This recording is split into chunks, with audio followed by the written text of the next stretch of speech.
Alguien decía con mucha razón que los cristianos de esta época tenemos más recursos a nuestra disposición, recursos espirituales, más que ninguna otra generación a lo largo de toda la historia de la iglesia. Mis hermanos, nunca ha habido tantos buenos libros cristianos disponibles en nuestro propio idioma. Cuando nosotros nos convertimos al Señor hace 38, 39 años atrás, los libros cristianos en español eran tan escasos.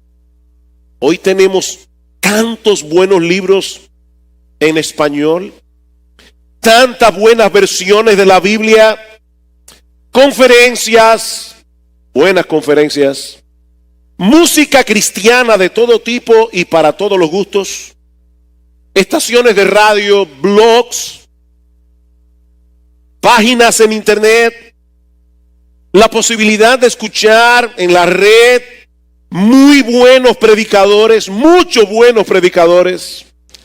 Esta es una época increíble. Sin embargo, hermanos, a pesar de toda esa abundancia de recursos, muchos parecen estar languideciendo espiritualmente. No parecen estar disfrutando de esa vida en abundancia de la que el Señor habla en Juan capítulo 10, versículo 10, y que Él promete a todos los que son suyos, que Él promete a todos los que creen en Él. Hablábamos acerca de esa vida abundante el domingo pasado. Mis hermanos, es evidente que hay algo que no está funcionando bien. Pero si no sabemos lo que es, corremos el riesgo de estar buscando soluciones inadecuadas en lugares inadecuados. Yo sospecho que esa es una de las razones por la que hay tantos creyentes que son lo que yo he llamado fugitivos eclesiásticos. Son personas que van de iglesia en iglesia, de grupo en grupo, buscando algún tipo de experiencia que los lleve a vivir otra clase de cristianismo. Tal vez si yo me voy a otro lugar y cambio de ambiente y estoy con otros hermanos y otros pastores, tal vez mi vida espiritual va a cambiar. Otros hacen promesas y vuelven a dedicar sus vidas al Señor, pero nada parece funcionar. Yo le llamo a eso consagraciones de fogata. Ustedes han visto eso en un retiro, estamos todos muy emocionados, se hace una fogata y muchas personas dedican otra vez sus vidas al Señor. Eso tiene resultados inmediatos, pero de muy corta duración, normalmente. Mi hermano, si tú te ves a ti mismo retratado en alguna de esas imágenes que yo he presentado, al menos quisiera decirte dos cosas en esta mañana. La primera es que tú no estás solo en esa lucha. Esa es una de las cosas que a veces los cristianos creen. Lo que me está pasando a mí no le pasa a nadie. No, mi hermano, tú no estás solo en esa lucha. Todos los creyentes, incluyendo a los pastores de esta iglesia, todos los creyentes de un modo u otro tienen las mismas dificultades que tú para no dejarte arrastrar por la desidia, por la inercia espiritual. Todos tenemos la misma lucha. Lo segundo que te quiero decir en esta mañana es que no debes quedarte en esa condición porque hay esperanza para ti. Yo quiero decirte en esta mañana que hay esperanza para ti. El mismo Dios que nos llamó a salvación de pura gracia también nos ha provisto todos los recursos que necesitamos para vivir a la altura de lo que somos como cristianos. El paquete de la salvación trae incluido un kit con todos esos recursos. El problema es que muchos no saben qué hacer con esos recursos. Eso es como tener un botiquín de primeros auxilios y no saber dónde va el metiolé.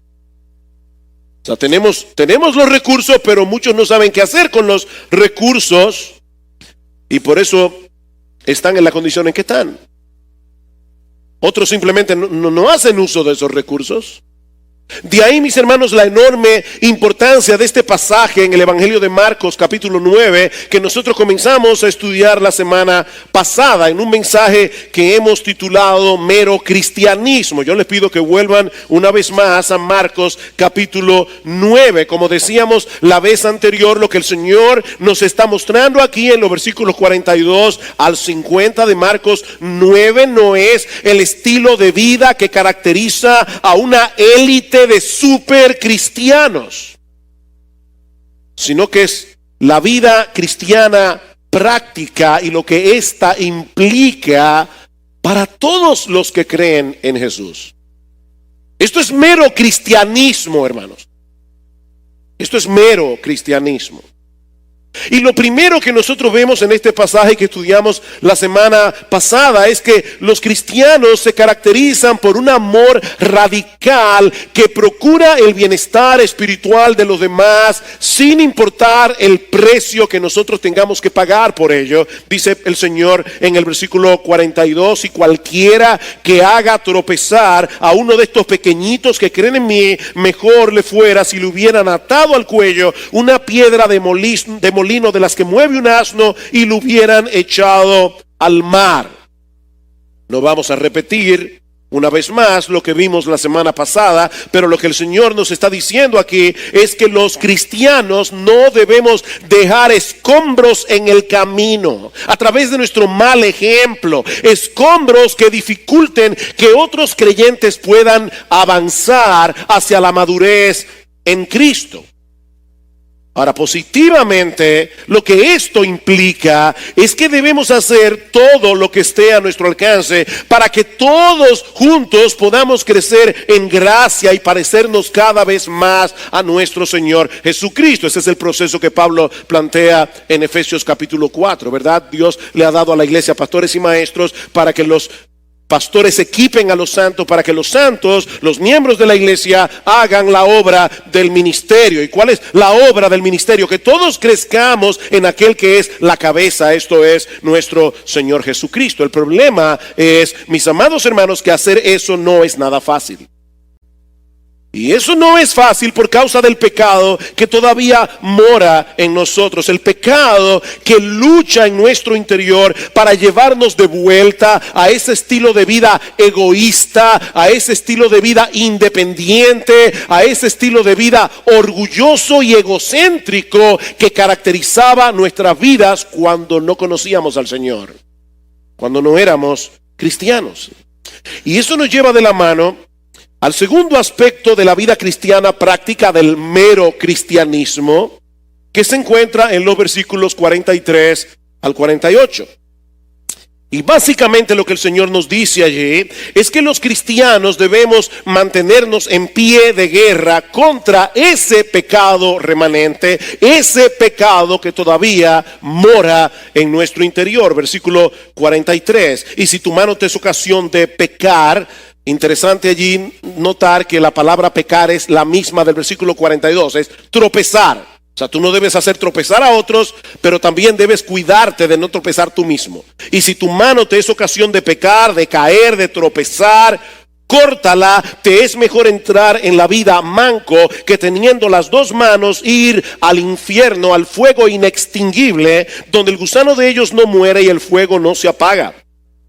Y si tu pie te es ocasión de pecar, de tropezar, de caer, córtalo. Te es mejor entrar cojo a la vida que teniendo los dos pies ser echado al infierno, donde el gusano de ellos no muere y el fuego no se apaga. Y si tu ojo te es ocasión de pecar, sácatelo. Te es mejor entrar al reino de Dios con un solo ojo que teniendo los dos ojos ser echado al infierno, donde el gusano de ellos no muere y el fuego no se apaga. Porque todos serán salados con fuego. La sal es buena, pero si la sal se vuelve insípida, ¿con qué la sazonaréis? Tened sal en vosotros y estad en paz los unos con los otros. Mis hermanos, este es un texto fuerte. De hecho, yo me pregunto, si ese texto no estuviera en la Biblia, y un predicador se parara en el púlpito y le dijera a la congregación: si tu mano te es ocasión de caer, córtatela, ¿cómo verían a ese predicador? Pero eso lo dijo el Señor. Eso lo dijo Jesús. Si tu mano te es ocasión de caer, córtatela. Si tu pie te es ocasión de caer, córtatelo. Si tu ojo te es ocasión de caer, sácatelo. Ahora, obviamente el asunto aquí no es que te mutiles literalmente. El asunto no es que te cortes el pie o que te cortes la mano o que te saques los ojos. El pecado, mis hermanos, es un asunto que brota del corazón. Y por lo tanto cualquier remedio externo será completamente ineficaz. El cojo puede pecar, el manco puede pecar, el ciego puede pecar. Eso fue lo que el Señor enseñó a sus discípulos en el capítulo 7 del Evangelio de Marcos, que nosotros estudiamos hace ya varios domingos atrás, cuando los fariseos hablaban de comer con manos inmundas, y Cristo dice: lo que entra por la boca no es lo que contamina al hombre. Lo que contamina al hombre es lo que sale del corazón, porque es del corazón que salen los malos pensamientos, es del corazón que sale la lujuria, es del corazón que sale la codicia. Es del corazón, como alguien decía, el corazón del problema es el problema del corazón. Pero el Señor quiere hacernos ver aquí en este pasaje de Marcos que la vida cristiana consiste en una guerra. En una guerra donde es imposible lograr un acuerdo de paz.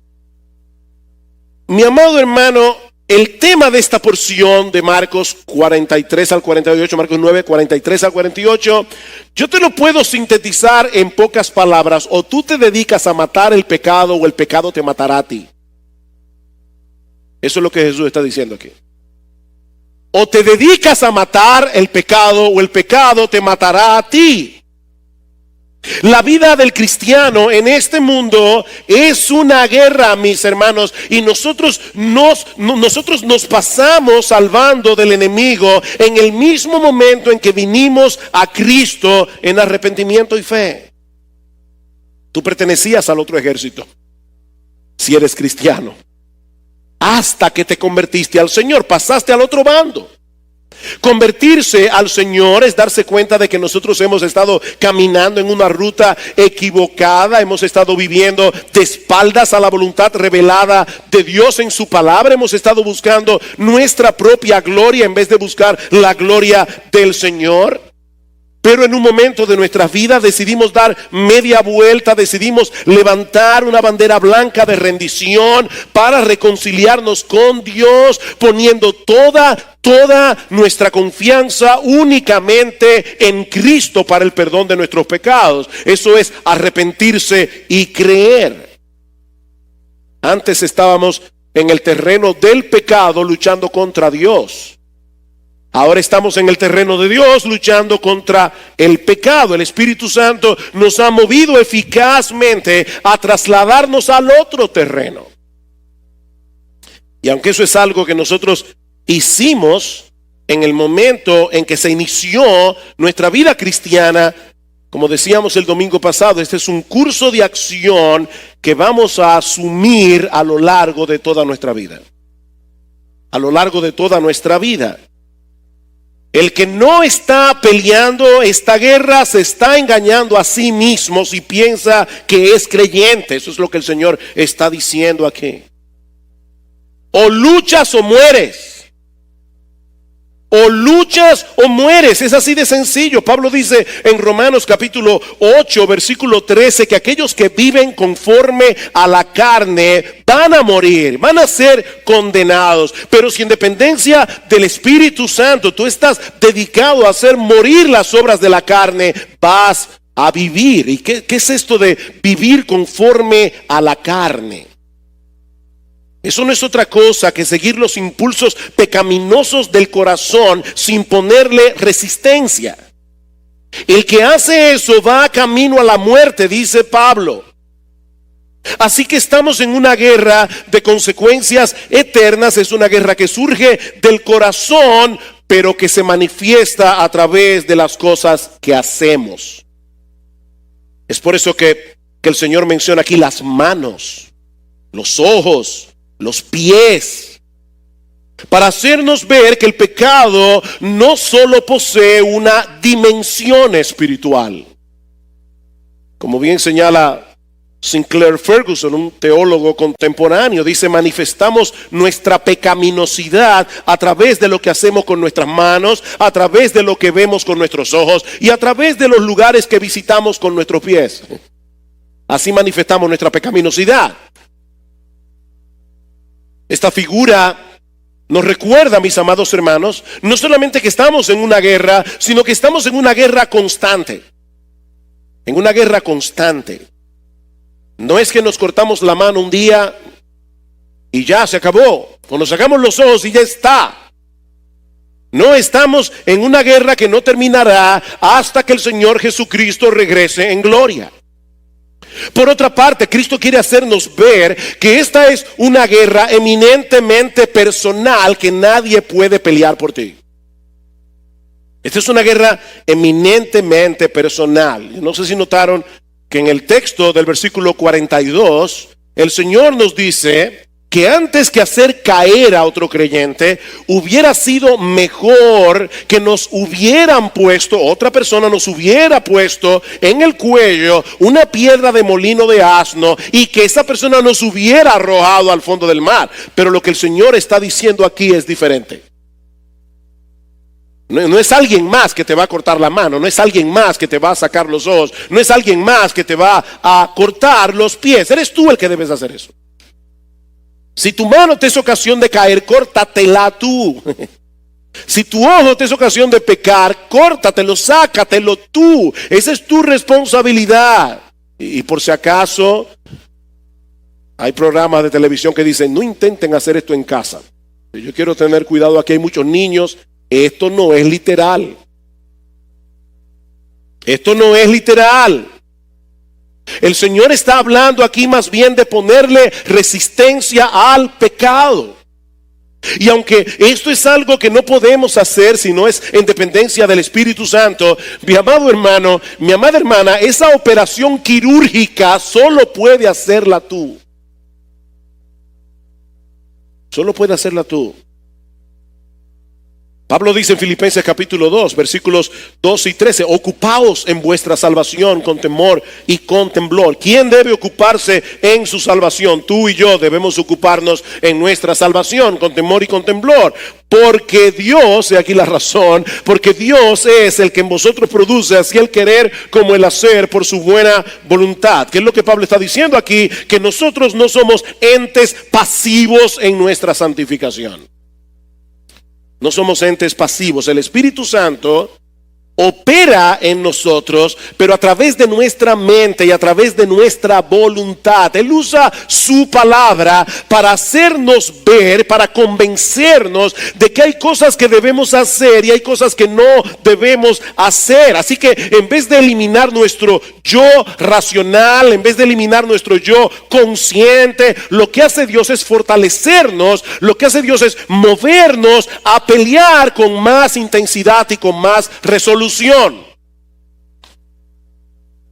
Hay un misterio envuelto en esto, pero algo está claro como la luz del mediodía. En la lucha por la santidad, ninguno de nosotros puede sentarse a esperar pasivamente que alguien más pelee nuestras batallas. Nadie debe hacer eso. Eres tú el que debes decidir. No seguir perdiendo el tiempo viendo demasiada televisión. ¿Eres tú que debes decidir eso? O navegando sin rumbo por la internet. En vez de estar haciendo algo productivo para el bien de tu alma y para el bien de las almas de otros y para el avance del reino de Dios. Eres tú el que debes decidir eso. Eres tú el que debes apartar los ojos de esas imágenes pornográficas que dañan tu alma y dejar de visitar esos lugares que estimulan y despiertan tu pecaminosidad. Eres tú que debes hacer eso. Si tú eres una compradora compulsiva, eres tú la que debes decidir no comprar más cachivaches que tú no necesitas. Eres tú la que debes dejar de estar buscando satisfacción en tener una cosa más, un vestido más, un zapato más, un adorno más. Eres tú la que debes tomar esa decisión. Nadie la va a tomar por ti. Que dejes de ir tanto al mall. Eres tú que tomas esa decisión. Yo quiero ser práctico.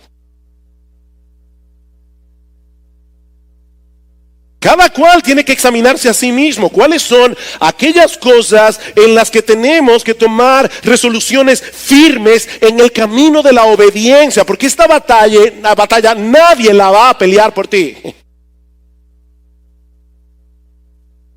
Y de antemano te advierto que no siempre vas a tener victoria. No, lo que distingue a un cristiano de uno que no lo es, no es la impecabilidad, no es la perfección. Porque nadie será perfecto de este lado del cielo. De hecho, con la vida cristiana pasa algo tan extraño, porque mientras más nos acercamos al Señor, mientras más crecemos en santidad, menos santos nos vemos. Porque más cuenta nos damos de cuán poco nos parecemos a Jesús. Mientras más avanzas, peor te ves. Algo raro, paradójico, pero es una realidad. Pero el cristiano se distingue en el hecho de que él no vive en una práctica continua de pecado. Y cuando él cae, se arrepiente, se levanta y vuelve de nuevo al campo de batalla, por más dolorosa que esta lucha sea, porque dolorosa será. Dolorosa será, mis hermanos. El lenguaje que usa el Señor aquí es bastante gráfico. Córtate la mano, córtate los pies, sácate los ojos, y no olvides que en ese tiempo no había anestesia. Eso tiene que haber sido bien chocante para las personas que estaban allí. Esto es doloroso, hermanos. Decirle que no al pecado, decirle que no a nuestros deseos pecaminosos es tan dramático como una automutilación. Es dolorosa y no podemos hacerlas a medias.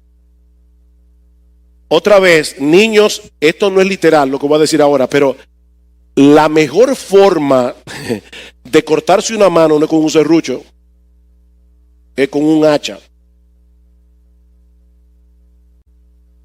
Comenzar chin a chin. No, esa no es la mejor manera. Es ¡bam! Esto no es literal.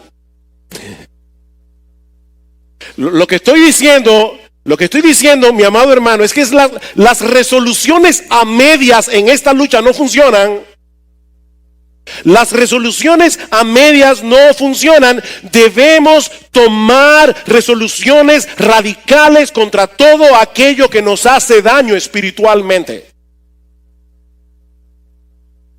Hace muchos años leí la historia de un individuo que ve un avión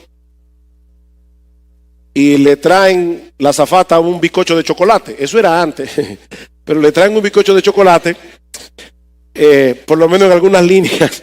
Y él llama a la azafata y le dice que él quiere un café con leche, para tomarse el café con leche comiéndose el bizcocho. Entonces, él tiene el bizcocho allá adelante y el tenedor en la mano. Y la tentación fue muy fuerte. ¡Wow! Le mete una mordida y él se dice a sí mismo: debo esperar el café con leche. Pero óigame, ese bizcocho estaba ahí y vuelve y le mete otra mordida y él sigue pensando: debo esperar el café con leche, pero ya el bizcocho está más chiquito. Finalmente, cuando le va a poner otra mordida, él mira el bizcocho y le dice: ¡no! Esto es radical.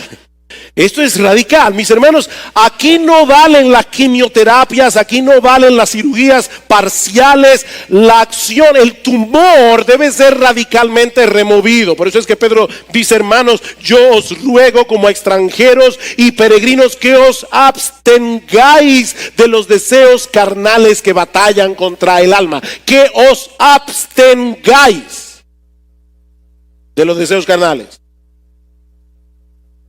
Abstenerse no es fácil.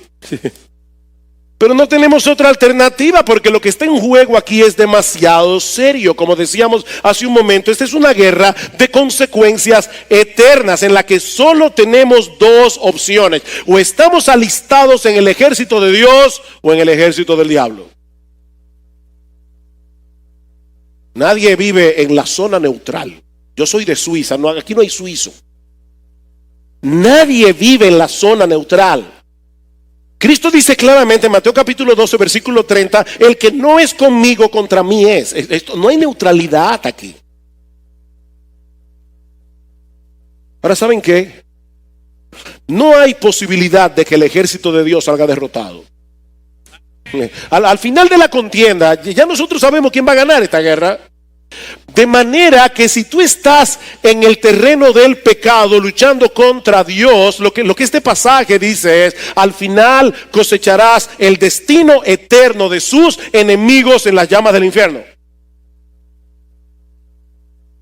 Y yo sé que este no es un tema nada popular en el día de hoy. Pero lo que Juan está diciendo aquí, lo que Jesús está diciendo aquí, es que si tú no estás luchando contra el pecado en tu vida, eso es un síntoma de que tú no eres creyente. Y si tú no eres creyente, tú estás en el ejército contrario y tú vas camino al castigo eterno del infierno. Y Jesús no pudo haber sido más claro. Si tu mano te es ocasión de caer, córtatela. Te es mejor entrar en la vida manco que teniendo las dos manos ir al infierno, al fuego inextinguible. Y la palabra que usa el Señor allí es la palabra Gehenna. Esa palabra aparece 12 veces en el Nuevo Testamento. ¿Y saben qué? 11 de esas 12 veces las dijo Jesús.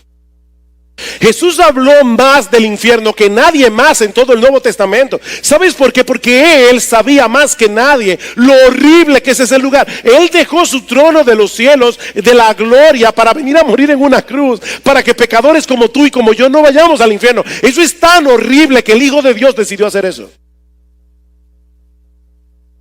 El Gehenna, esa palabra significa literalmente el valle de Hinnom. Era un valle que quedaba al sur de la ciudad de Jerusalén, donde algunos reyes impíos del Antiguo Testamento como Acaz y Manasés construyeron un ídolo a Moloc y allí sacrificaban a sus hijos. Y más adelante el rey piadoso Josías desacralizó ese lugar y lo convirtió en un basurero donde se quemaban los desechos. Y es por eso que ese lugar, el valle de Hinnom o el Gehenna, llegó a simbolizar el infierno, porque es un lugar donde el pecador recibirá el castigo eterno que merece por haber afrentado a Dios y por haber violado su ley a lo largo de toda su vida. Es por eso que el Señor dice aquí que en ese lugar el gusano de ellos no muere y el fuego nunca se apaga. En otras palabras, se trata de un castigo que no termina.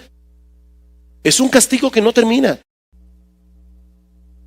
Mi amigo, déjame hacerte una pregunta. Déjame hacerte una pregunta y sé honesto. ¿A ti no te molestan las injusticias que se cometen en este mundo? Déjame hacerlo más personal. ¿A ti no te molestan las injusticias que se cometen en este país? ¿A ti no te molestan? A mí me molestan. Y me imagino que a ti también. ¿O alguna vez te ha pasado por la cabeza que los jueces corruptos hacen lo que hacen por misericordia y por el bien de la nación? Yo supongo que no. Todos quisiéramos vivir en una nación donde la justicia funcione adecuadamente, donde la justicia se aplique con imparcialidad. Todos quisiéramos vivir en un país así. ¿Por qué resulta entonces tan chocante pensar que algún día todos los hombres comparecerán ante el tribunal de Dios para dar cuentas y que Dios los juzgará con justicia? ¿Por qué te resulta tan chocante pensar que el Rey del universo algún día hará justicia en su universo? Y mi amigo, en ese tribunal ya el Señor dijo de antemano que escucharemos solamente uno de dos veredictos. Mateo capítulo 25, versículo 46. Vida eterna, castigo eterno. Y tan eterno es la vida como el castigo. Vida eterna, castigo eterno. De ahí el lenguaje comparativo que el Señor usa en el texto. Te es mejor. ¿Vieron eso? Te es mejor quedarte manco, quedarte cojo, quedarte tuerto. Es mejor que ser arrojado al infierno.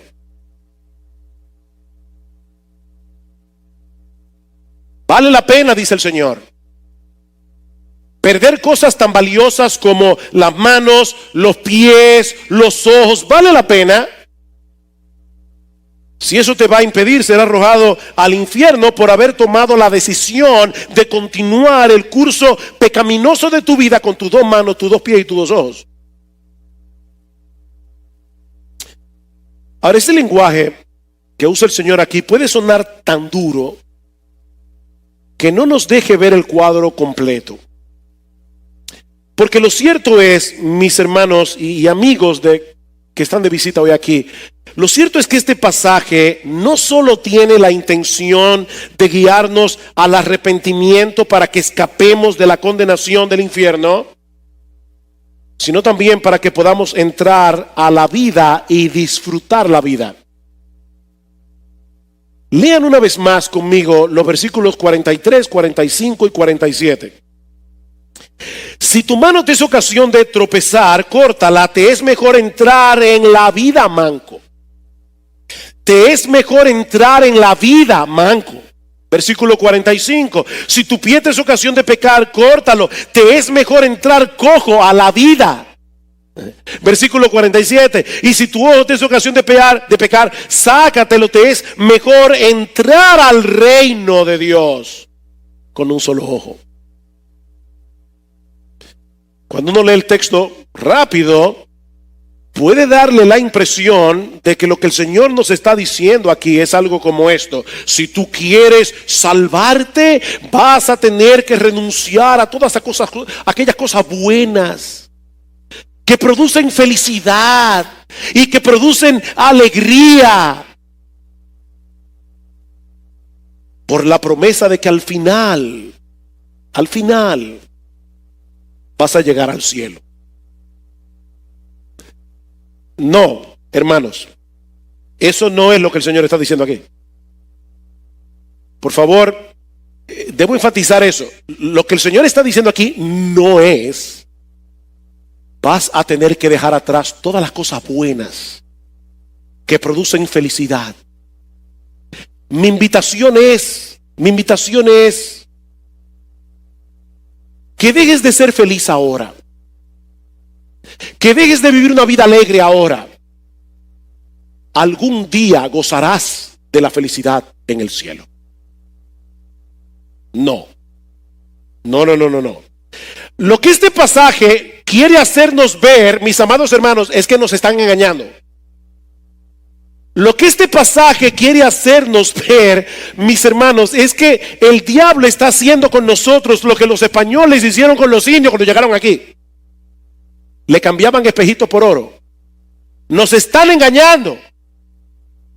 Hermanos, continuamente nosotros estamos siendo seducidos a través de cosas que sí nos permiten experimentar un deleite temporal y pasajero, pero que siempre produce al final las miserables consecuencias del pecado y nos impiden disfrutar de la verdadera vida.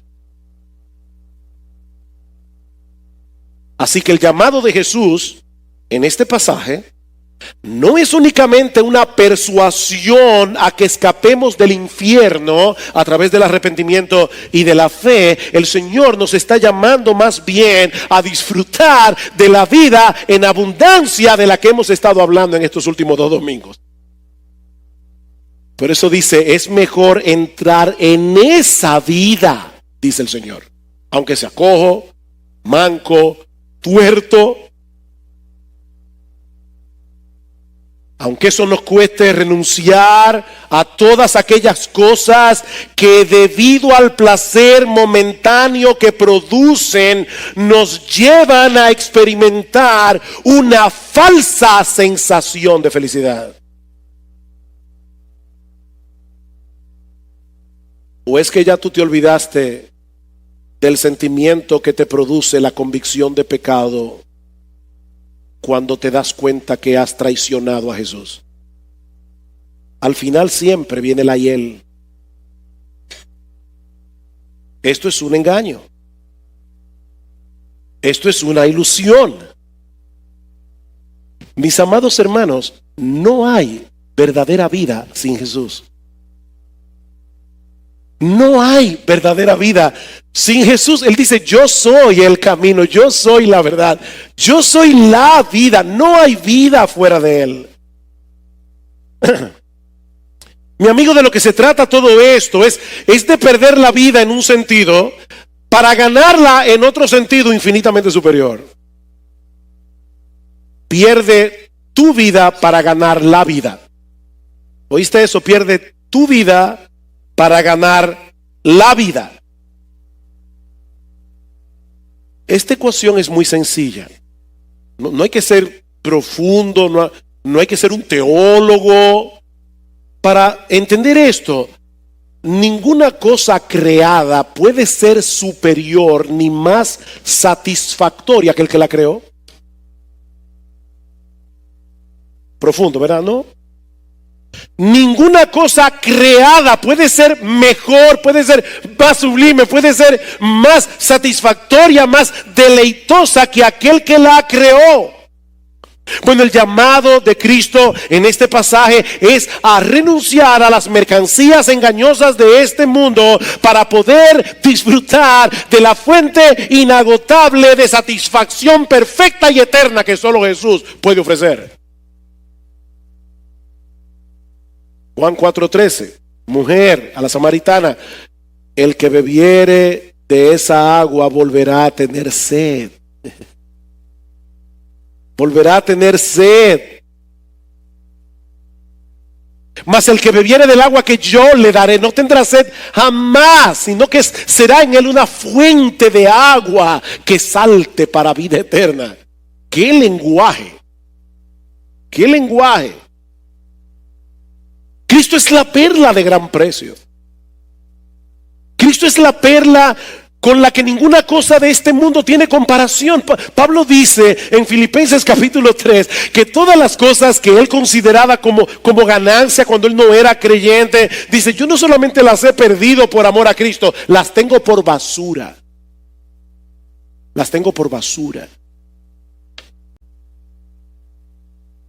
¿Saben por qué esta lucha nos resulta tan dolorosa? Porque nuestro corazón engañoso todo el tiempo está tratando de seducirnos a través de nuestros deseos para que veamos de nuevo esa misma basura increíblemente atractiva otra vez. Por eso es tan doloroso. El pecado a través de tus deseos te hace ver la basura como increíblemente atractiva.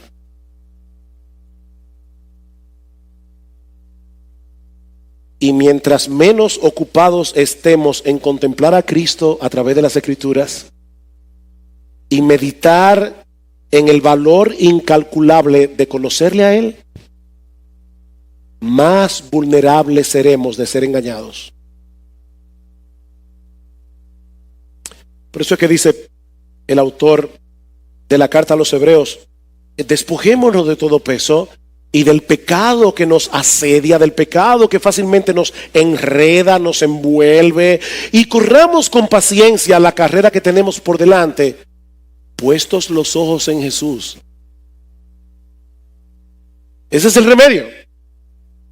Vuelve a poner los ojos en Jesús, porque Él es incomparable.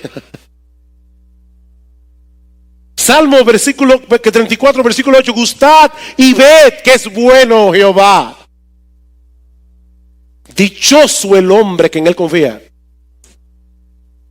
Bienaventurado, feliz el hombre que en él confía, pero gusta del Señor. Me encanta cómo lo dice el salmista en el Salmo 36, versículo 7. Cuán preciosa, oh Dios, es tu misericordia. Por eso los hijos de los hombres se amparan bajo la sombra de tus alas. Serán completamente saciados de la grosura de tu casa los que confían en ti, y tú los abrevarás del torrente de tus delicias, porque contigo está el manantial de la vida. En tu luz veremos la luz. El manantial de la vida. Deja de beber del chorrito que sale de la manguera del mundo y bebe del torrente que hay en Dios.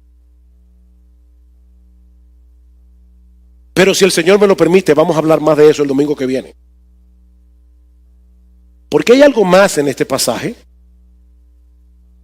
en los versículos 49 y 50. Dice el Señor: porque todos serán salados con fuego. La sal es buena, pero si la sal se vuelve insípida, ¿con qué la sazonaréis? Tened sal en vosotros y estad en paz los unos con los otros. Mis hermanos, algunos buenos comentaristas opinan que el versículo 49 de Marcos 9 es el más difícil de todo el Evangelio de Marcos. Y otros comentaristas dicen que es el más difícil de todo el Nuevo Testamento. Así que yo no pretendo ser dogmático con lo que voy a decir ahora.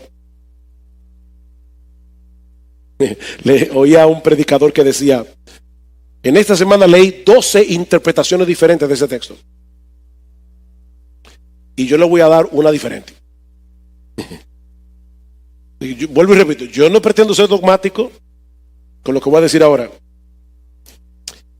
Pero después de luchar con ese texto, todos serán salados con fuego. Yo sé que la Reina Valera le añade: y todo sacrificio será salado con sal. Esa es una de las dificultades que hay allí, pero eso no cambia el sentido del pasaje. Después de luchar con el texto unas cuantas horas y considerar las opiniones de otros siervos de Dios, de muy buenos comentaristas, esto es lo que yo creo que este pasaje significa. En el Antiguo Testamento, los sacrificios que se presentaban en el tabernáculo y luego en el templo eran salados con sal, debían ser salados con sal. En Levítico capítulo 2, versículo 13 dice: y sazonarás con sal toda ofrenda que presentes, y no harás que falte jamás de tu ofrenda la sal del pacto de tu Dios. En toda ofrenda tuya ofrecerás sal. Hay una insistencia, porque la sal era un preservativo. En aquellos días no había nevera, no había refrigerador. Así que la sal simbolizaba la fidelidad de Dios, la fidelidad del Dios del pacto. Y todo sacrificio debía ser salado con sal. Así que en la mente de un judío, cuando oía todo sacrificio será salado con fuego, inmediatamente pensaba probablemente en los sacrificios del Antiguo Testamento. Ahora, si nosotros tomamos en cuenta todo el contexto de esta porción del Evangelio de Marcos, porque no olviden que nosotros predicamos consecutivamente y venimos un domingo y predicamos los versículos tal a tal, luego venimos el otro domingo y predicamos los versículos tal a tal, y luego es otro domingo, pero el Señor Jesucristo habló esto en una sola tarde, en un solo día, es una sola conversación. Así que Jesús viene hablando de algo, y esto es parte, esto está en el contexto de eso que el Señor viene hablando con los apóstoles, para que ellos entendieran el costo del discipulado en el contexto de los sufrimientos que el mismo Cristo tendría que padecer para salvarnos. Recuerden, mis hermanos, que los discípulos estaban resistiendo a la idea del sufrimiento. Más bien ellos se habían dejado a intoxicar con sus sueños de grandeza. ¿Recuerdan eso? Es por eso que muchos opinan que lo que el Señor está diciéndoles aquí es que ellos debían estar dispuestos a asumir el costo del discipulado y presentarse a sí mismos como un sacrificio vivo delante de Dios. Como enseña Pablo en Romanos capítulo 12, os ruego por la misericordia de Dios que presentéis vuestros cuerpos como un sacrificio vivo, santo, agradable a Dios, que es vuestro culto racional. Pero ese sacrificio vivo, en vez de ser salado con sal, será salado con fuego. Ese sacrificio vivo, en vez de ser salado con sal, será salado con el fuego de la prueba. Oigan lo que dice un comentarista. El fuego y la sal parecen ser símbolo de las pruebas y del costo del discipulado. Ser discípulo de Cristo establece una reclamación total de la vida. O sea, si Cristo te llama a ser su discípulo, lo que Él está pidiendo de ti no es un 50% de ti, no es un 75% de ti, ni siquiera es un 99% de ti. Él está reclamándolo todo. Es toda tu vida. Es que le entregues toda tu vida como un sacrificio. Dice, ser discípulo de Cristo establece una reclamación total de la vida. En el lenguaje del sacrificio, tu vida debe ser totalmente consumida o no tiene valor. Consumida. Los discípulos no querían el sufrimiento. Los discípulos querían reinar. Ellos querían el cielo antes de tiempo. Ellos no querían seguir a un crucificado. Y Cristo le dice, el que no toma su cruz y sigue en pos de mí, no puede ser mi discípulo. Ese es el llamado. Más adelante dice este comentarista, el discípulo que toma la cruz de Cristo para crucificar su propio yo. El discípulo que alimenta la fe de otros creyentes, como dice el versículo 42. El discípulo que renuncia voluntariamente a cosas que son preciosas pero perjudiciales para la vida de fe, versículo 43 al 48. Él es en sí mismo un sacrificio santo. Él es un sacrificio vivo. Es asumiendo el costo del discipulado, mis amados hermanos, que los creyentes podemos ser sal y podemos ser luz en medio de un mundo que está en tinieblas y en un franco proceso de descomposición. Es por eso que el Señor dice en el versículo 50 que la sal es buena para preservar y es buena para dar sabor. Pero si la sal se vuelve insípida, ¿con qué la sazonaréis? Si el que dice ser discípulo no quiere pagar el costo de ser discípulo, ¿qué vamos a hacer con él? Si la sal se vuelve insípida, ¿con qué la sazonaréis? Mis hermanos, cuando la sal pierde su capacidad de salar, ya no sirve para nada. La sal no sirve para otra cosa. Usted nunca va a encontrar a una mujer diciéndole a su amiga, mire este anillo de sal. No. La sal no sirve para eso. La sal solo sirve para salar. Cuando la sal no puede salar, dice el Señor, ya no sirve para nada. Y lo mismo ocurre con una persona que profesa ser un discípulo de Jesús, pero no está dispuesta a asumir el costo del discipulado. Ya no sirve para nada, excepto para desprestigiar el Evangelio y para hacerle daño a la iglesia de Cristo. No sirve para nada. Queridos hermanos, los cristianos han sido llamados a salar y alumbrar el mundo. ¿Y saben cuál es la manera primaria en que los cristianos salan al mundo? Siendo cristianos. Siendo lo que son. Yo sé que hemos estado hablando de la importancia de que esta agenda de maldad que se está introduciendo en la República Dominicana y que nosotros debemos ir a los foros públicos y que nosotros debemos ir a la prensa y que donde quiera que el Señor nos dé oportunidad debemos usarla para mostrar al mundo lo que Dios piensa, los valores de Dios. Yo estoy de acuerdo con eso. Pero déjenme decirles algo, mis amados hermanos. La fuerza de la iglesia no está ahí. La fuerza de la iglesia está en ser iglesia. La fuerza de los cristianos está en ser cristianos. Es mostrarle al mundo lo que pasa aquí adentro. Hay un amor radical, hay una pureza radical, hay un sacrificio entregado al Dios vivo. Cuando el mundo allá afuera puede ver eso, aquí adentro, eso sí tiene fuerza. Eso es lo que sale al mundo. El carácter distinto de los cristianos. De ahí esas dos últimas exhortaciones del Señor. Tened sal en vosotros. Tened sal en vosotros. En otras palabras, mantengan la disposición a padecer persecución por causa de vuestra identificación con Cristo. Estén dispuestos a eso, a que lo vean como retrógrados. Estén dispuestos, mis amados jóvenes, estén dispuestos a que en la universidad ustedes los vean como unos imbéciles. Estén dispuestos a eso.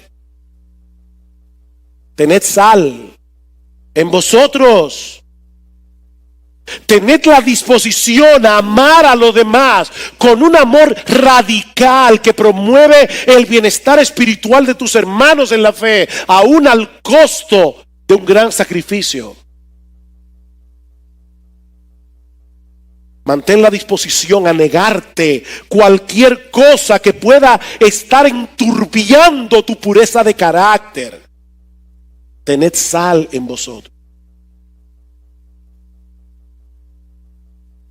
Ahora, ¿qué tiene todo eso que ver con el hecho de estar en paz los unos con los otros? Porque el texto dice: tened sal en vosotros y estad en paz los unos con los otros. ¿Cuál es la relación entre estas dos advertencias?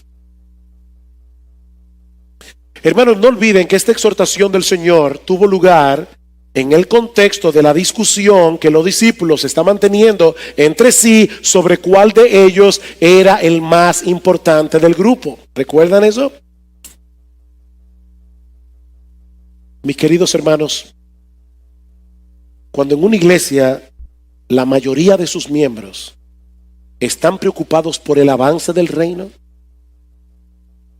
cuando en una iglesia la mayoría de sus miembros están dispuestos a sufrir por Cristo, a promover el crecimiento de sus hermanos en vez de hacerlos tropezar, a luchar en pos de la santidad, las ambiciones personales no tendrán lugar entre ellos. No tendrá lugar. ¿Y saben cuál será el resultado? La paz de la iglesia. La paz de la iglesia. El orgullo, la ambición, la individualidad, el egocentrismo, yo soy yo. Eso es lo que genera problemas en medio del pueblo de Dios. El amor, la humildad, el servicio genera todo lo contrario. Y ahora yo te pregunto, mi amado hermano, a la luz de todo esto que hemos visto el domingo pasado y este domingo, ¿qué tan salado está tu cristianismo?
¿Qué tan salado está tu cristianismo? ¿Qué tan dispuesto estás a mantener tus estándares cristianos, aunque eso atraiga sobre ti el desprecio del mundo?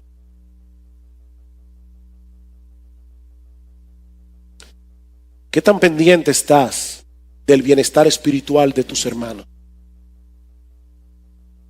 ¿O del cuidado de tu propia pureza de carácter? Mis hermanos, no es de legalismo que estamos hablando aquí. De lo que estamos hablando aquí es de un genuino amor a Jesús.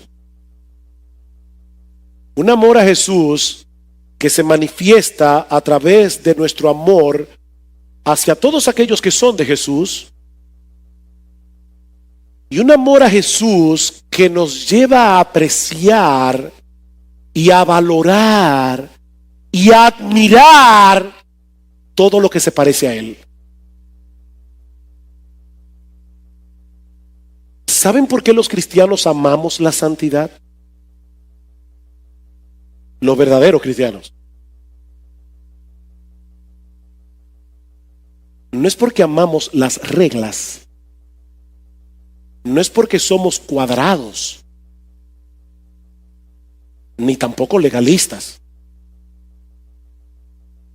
Los cristianos amamos la santidad porque amamos a Jesús.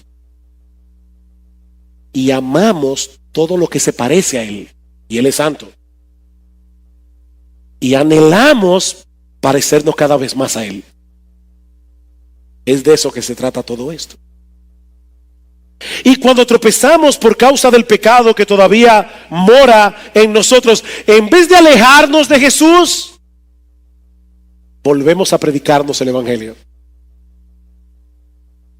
Y regresamos a Jesús. ¿Quieren escuchar algo sorprendente? ¿Quieren escuchar algo de verdad sorprendente? La única persona en toda la historia que ha cumplido a la perfección lo que este pasaje enseña es el Señor Jesucristo. La única persona que nunca ha hecho tropezar a nadie, la única persona que ha estado dispuesto a dar su vida por nuestra vida, la única persona que de verdad desde la cuna hasta la tumba estuvo dispuesto a cortarse la mano, cortarse los pies y sacarse los ojos con tal de no ofender a su Padre Celestial. Él es el único que ha hecho eso. Y a todos aquellos que han confiado únicamente en Él para el perdón de sus pecados, Dios el Padre le ha traspasado a su cuenta esa justicia perfecta. De manera que Dios nos ve con los mismos ojos con que Él ve a su Hijo.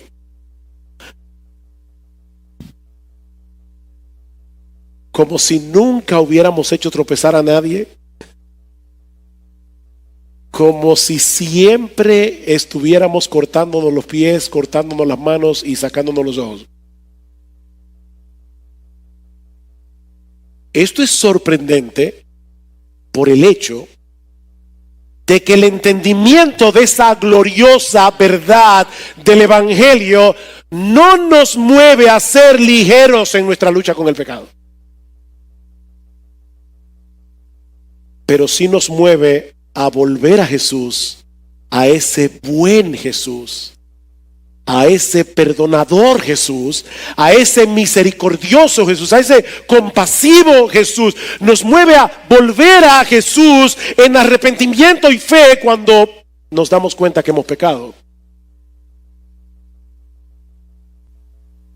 El entendimiento de ese perdón que costó su vida nos mueve a la gratitud, a la alabanza, a la adoración, y esa gratitud es el combustible que nosotros necesitamos para seguir peleando esta batalla con los ojos puestos en Jesús. Y si tú estás aquí sin Cristo en esta mañana, mi amigo, yo quiero recordarte que en esta guerra solo hay dos bandos. No hay neutralidad aquí, solo hay dos bandos. Y quiero recordarte que uno de los dos ya tiene la victoria asegurada. Ya tiene la victoria asegurada. Mi amigo, quiere el Señor que no te vayas de este lugar perteneciendo al ejército equivocado. Quiere el Señor que no te vayas de este lugar perteneciendo al ejército equivocado. Cuando las puertas del reino están abiertas de par en par para ti. Si vienes a Cristo en arrepentimiento y fe, levantando tu bandera blanca de rendición. Oh, que el Señor bendiga hoy su palabra en medio nuestro, con tal poder que muchos sean trasladados de un bando al otro por la obra eficaz del Espíritu Santo en sus corazones.